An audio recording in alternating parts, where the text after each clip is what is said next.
Hello friends, I am सीवर्ध मांडगा। ध्यान दो सर, इससे पहले दो मॉडल टेस्ट पेपर बनवा दिया था मैं। ये थर्ड है सर। चलो लेट्स स्टार्ट, टाइम वेस्ट नहीं करते। तरीका वही है सर, पहले आके नीचे अपन क्या पढ़ेंगे, question based on the fact of the case scenario given above choose the most appropriate answer to the following question. The amount of tax to be deducted by हमारा पैसा bank on the cash withdrawal by Rudra. देखना पड़ेगा sir, TDS वाली बात है। जब भी ऐसे अमाउंट ऑफ टैक्स लेके समझ जाना सर, टीडीएस वाली बातें हैं सर। ठीक है। Amount of tax to be deducted by Rudra on the payment made to tasty caterers. Caterers ये तो देख के 194 सी याद आ जाता है। अच्छा कैश था ना, कैश में याद है ना, 194 एन याद आ जाता है। बाकी तो अपन देख लेंगे ऊपर। What shall be the amount taxable in the hand in whose hand with respect to the purchase of इमर property. Okay, from by Rudra limited from एस्किल builders and give to same to the his daughter. ऊपर पढ़ते हैं sir तो पता चलेगा। देखो क्या बोल रहा है। Rudra is engaged in the business of trading since 2018. His turnover during the previous year 23-24 was 6 crore. His minor daughter marriage is fixed in December 2024. He planned a destination wedding in Goa for his minor daughter. ठीक है, turnover भी दिया है, मतलब TDS से applicable होगा sir. 1 crore से ऊपर का टर्नओवर है। He planned destination wedding in Goa for his minor daughter. For the wedding, he withdrew 40,000 in cash in the month of September and 65,000 in cash in the month of October from the हमारा पैसा bank. इसलिए वो turnover सब बता रहे थे sir. वैसे तो इसमें टर्नओवर की जरूरत नहीं है, नीचे टर्नओवर आएगा जब अपन ने 194 सी देखा था सर। तो कितना विड्रॉ कर लिए, 65 लाख प्लस 40 लाख, 1 करोड़ 5 लाख। 1 करोड़ से एक्सीड करने पे टीडीएस है तो -1 करोड़, बचा 5 लाख। 5 लाख का 2%, पहला टीडीएस का अमाउंट तो आ गया 10,000। ठीक। उसके बाद देखो, he booked 30 rooms for 5 days for the accommodation of his relative in a Raho hotel and paid 40,000 in cash as an advance and balance by the account paycheck. He took the catering services of Tasty Caterer as a sole proprietor for a wedding, which he paid 10,20,000 on 15/10/2024 for her wedding. ठीक है। ही gifted वाली बात तो बाद में होती है sir. तो सर बात ये है, ये जो टेस्टी कैटरर्स की सर्विसेज हमने ली है, इस पे टीडीएस आएगा ना? नहीं आएगा सर। क्यों? 194 सी तो एप्लीकेबल है बट पर्सनल पर्पस पे नहीं है। ये पर्सनल है, बेटी की शादी है ना, पर्सनल है, बाहर कर दिए सर। 194 एम आएगा ना, बट अमाउंट तब जब 50 लाख से ज्यादा होती है या तो 50 लाख से एक्सीड ही नहीं कर रही है तो 194 एम भी एप्लीकेबल नहीं होगा। मस्त था। तो आपसे तो क्वेश्चन पूछा था ना। लो भाई, टीडीएस तो नहीं कटेगा 194 सी में। आगे बढ़ते हैं। For his wedding, he gifted a daughter a house property purchased from SK Builder on 10/10/2024 by account pay check for 15 lakh. ठीक है। The stamp duty value of the house property is 16 lakh and on the date of transfer to minor daughter is 20 lakh. Sir मेरी ही बेटी है, ठीक है, उसको मैंने transfer किया। अब बात ये है सर कि रुद्रा के हाथ में कुछ टैक्सेबल होगा? नो, रुद्रा के हाथ में कुछ टैक्सेबल नहीं होगा। पहली बात तो बेटी को ट्रांसफर कर रहा है, बेटी के हाथ में आईयूएस में टैक्सेबल नहीं है। रुद्रा के हाथ में सर सेक्शन 47 के कारण ट्रांसफर नहीं है। Any transfer by way of gift will irrevocable trust, खत्म कहानी सर। तो दोनों के हाथ में कोई टैक्स नहीं है। ठीक, बस इतना ही तो था, खत्म। इसके आगे क्या दिया हुआ है? Mr Rudra has paid 45,000 in cash and balance in cheque for the travel agent for the return ticket of some to his relative to the US. 45,000 ही कैश में पे किया है, ठीक है। He regularly files return of income, ये कोई काम का नहीं है। आगे देखो, अगला देखो। अच्छा, एक स्टूडेंट ये भी सोच सकता था कि sir regular file of return ये हमारे काम का इसलिए भी हो सकता है क्योंकि 194 एंड के लिए काम का हो।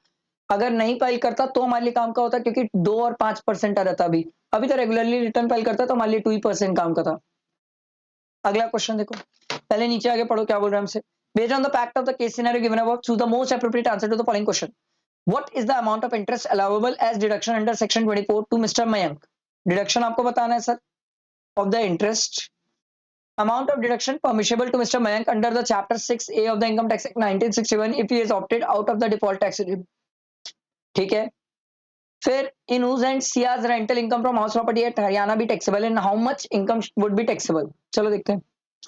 Mr. Mayank has bought a residential house worth 2.5 crore at South Extension, Delhi in 2018 and let out the property on rent to Mr. Rehan. The property was funded through a loan from PNB. The interest due during the financial year 24-25 to PNB is 25 lakh. Out of which he paid 20 lakh. Sir IHP में हम पढ़ के आए कि अगर interest payable भी होता है तो भी मिल जाता है, तो 25 लाख का पूरा इंटरेस्ट मिल जाएगा। आपसे तो पहला क्वेश्चन यही पूछा था सर। तो अमाउंट ऑफ डिडक्शन ये पूरा इंटरेस्ट 25 लाख का मिल जाएगा, इसमें कोई दिक्कत नहीं है सर। ठीक है। Mr. Mayank then took a loan of 1.5 crore from SBI on 1/7/2024 for the construction of first floor in that house for self occupation. ठीक है। The construction is in progress. Sir अभी कंस्ट्रक्शन कंप्लीट नहीं हुआ है sir, तो interest और principal का कोई डिडक्शन मत ले लेना, इसका ध्यान रखना। ना ही 80C ना ही 24। Mr. Mayank started repaying EMI dues to SBI during the previous year 24-25. He repaid a principal amount of 25 lakh. अच्छा, 5 lakh to PNB and SBI. SBI वाला तो नहीं मिलेगा, पीएनबी वाला मिल जाता है, बट प्रिंसिपल अमाउंट भी कितना मिलता है सर? 80C में 1,50,000 ही मिलेगा sir maximum. He has also paid an interest of 8 lakh to SBI. ये नहीं मिलेगा, ये नहीं मिलेगा सर, ये तो कंस्ट्रक्शन कंप्लीट होने के बाद मिलता है सर, ये तो अभी इंटरेस्ट मिलेगा ही नहीं सर। ठीक। Mayank owns another house in Haryana. He transferred that house to his minor daughter Miss Sia on her birthday as her birthday gift. Miss Sia gave the said house to a local panchayat from September 2024 as a rent. सितंबर से rent पे दिए, सितंबर, अक्टूबर, नवंबर, दिसंबर, जनवरी, फरवरी, मार्च, 7 months।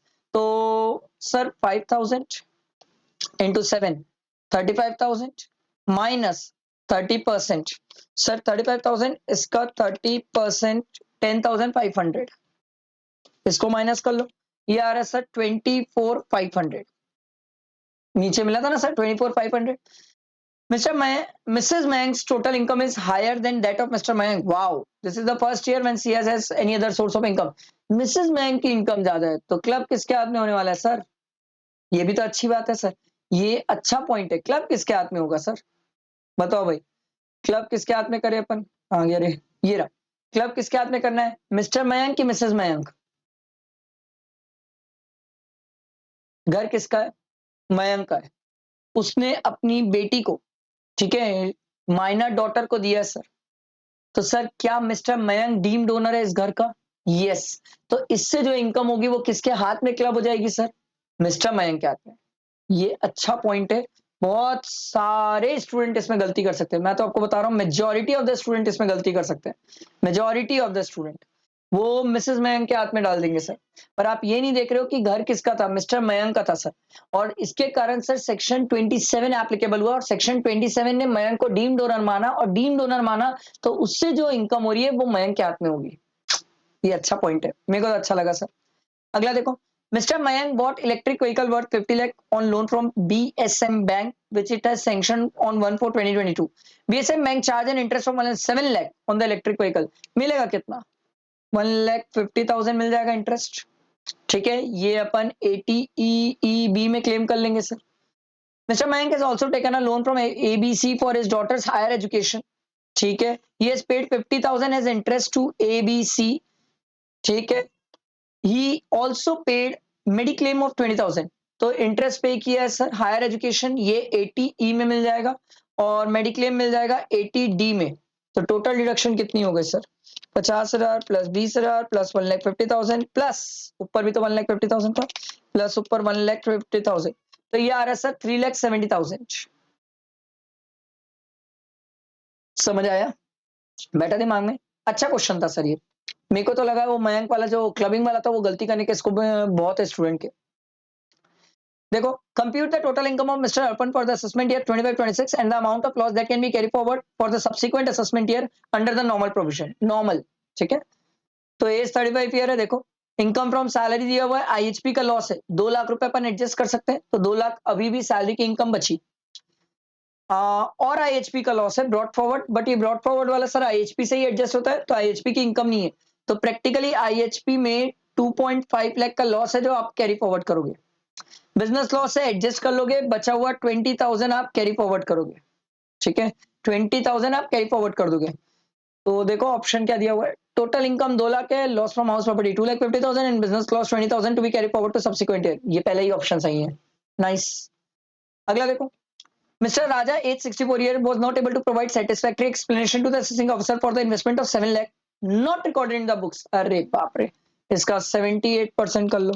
7 lakh का 78%, अबे 78%, 5,46,000 taxable हो जाएगा, deemed income मानी जाएगी under section 69। समझ आया? क्लियर हुआ? ये अपन ने थर्ड वाला कंप्लीट किया। लाइक करना, फ्रेंड्स को शेयर करना, ठीक है, और फोर्थ वाले केस सिनेरियो के लिए वेट करना। चलो, थैंक यू।